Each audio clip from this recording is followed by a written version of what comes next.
Hey everybody, SchwayZ here, and today I'm going to be reviewing one of the most affordable V8 muscle cars you can buy.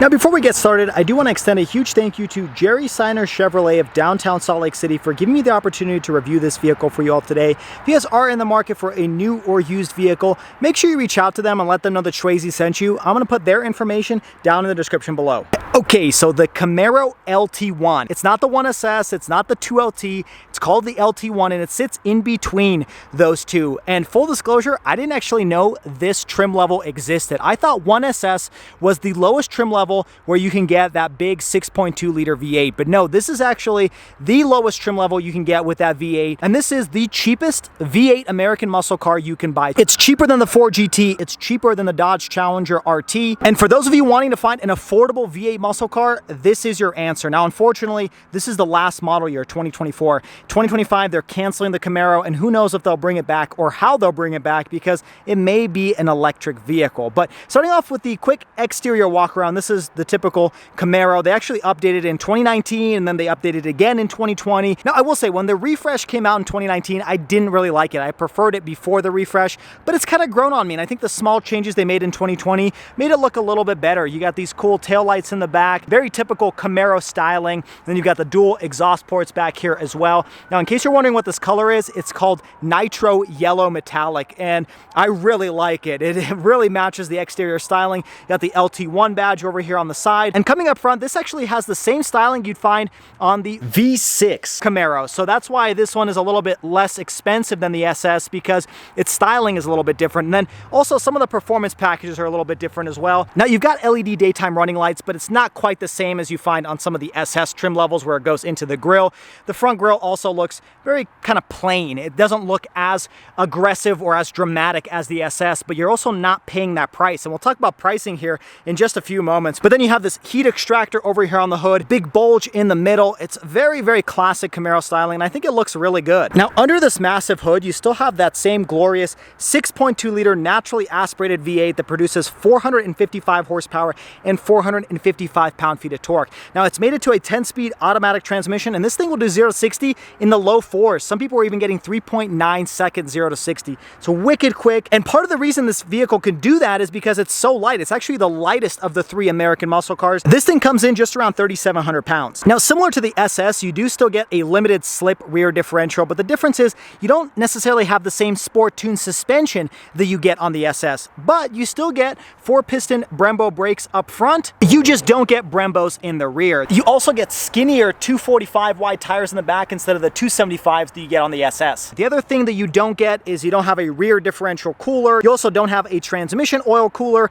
You don't have custom launch control, and you can't purchase magnetic ride control. Those are all features that you can either get standard or optional on the SS, and you just can't get it on the LT1. Now, unless you're taking this thing to the track, all those extra goodies don't really matter. This thing still has a V8, still has Brembos, still has pretty good tires in the back, and you still get 20-inch wheels. So I'd say this is still a good bargain. Now let's jump inside and show the interior. All right, jumping inside, typical Camaro interior with some slight changes. You do have hard touch plastics over here, which is unfortunate. Not as much nice materials on the door panel, but again, considering the price point, this is incredible. Still soft touch leather material over here. You got your automatic window switches, automatic mirror controls, lock and unlock, and your aluminum door handle. And then climbing inside, this one has the optional Recaro seats, which feel really good. They hug you tight. Got some suede with some leather, some white or gray stitching. You got Recaro up at the top and suede headrest. Feels really nice. Then you kind of have to fall in. That's typical Camaro styling. Now, one change here as compared with the SS, let's turn this vehicle on. Oh, sounds good. Is you do have a smaller gauge cluster display here. I think this is like 3 or 3.5 inches.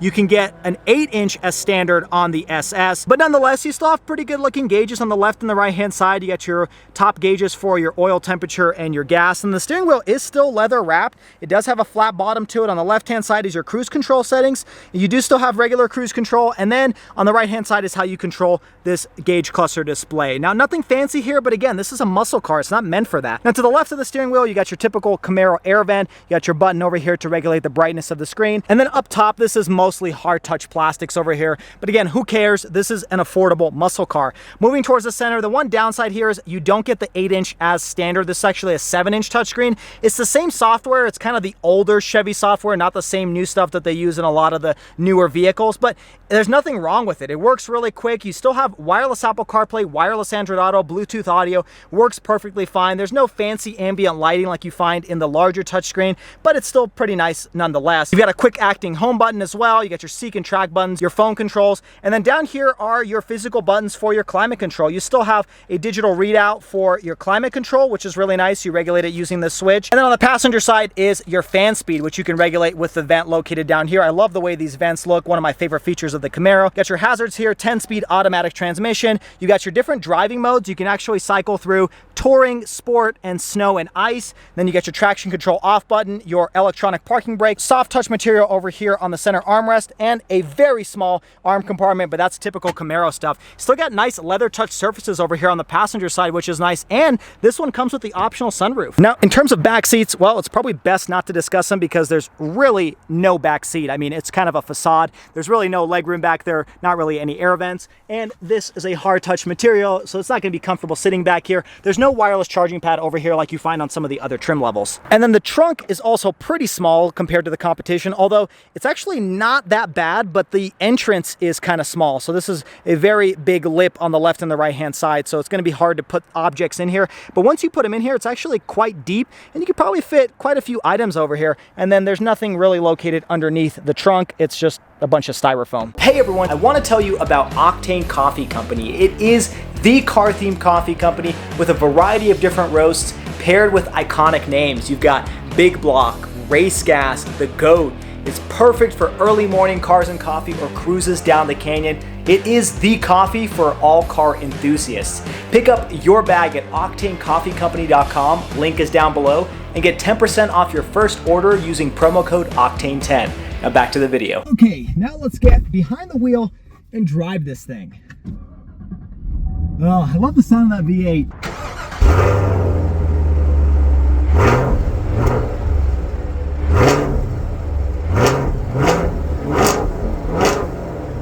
There's nothing better than a cheap V8. I mean, it just feels good that you know you're not paying an arm and a leg, especially in today's environment where, you know, V8s are incredibly expensive and they're also hard to come by. I mean, starting in 2025, you're not gonna have the Chevy Camaro anymore. You're also not gonna have the Dodge Challenger or Chargers. And so, you know, what other American muscle car with a V8 can you buy? Now, some people argue the Corvette is a muscle car, and it probably used to be, but now that it's mid-engine, I don't consider it a muscle car. I actually consider it a sports car or a supercar. It's kind of in a different territory. But anyway, I digress. Let's get this out on the road and let's see how this thing feels, because it's been a while since I've driven a V8 Camaro. Of course, one of the first things you'll notice is just how hard it is to see out of this thing. I just recently reviewed a Mustang and I thought that was a little bit tight compared to my Challenger, and then this is like next level. It's a very tight cocoon-like interior, whether you like it or not. I mean, there are some advantages to that. It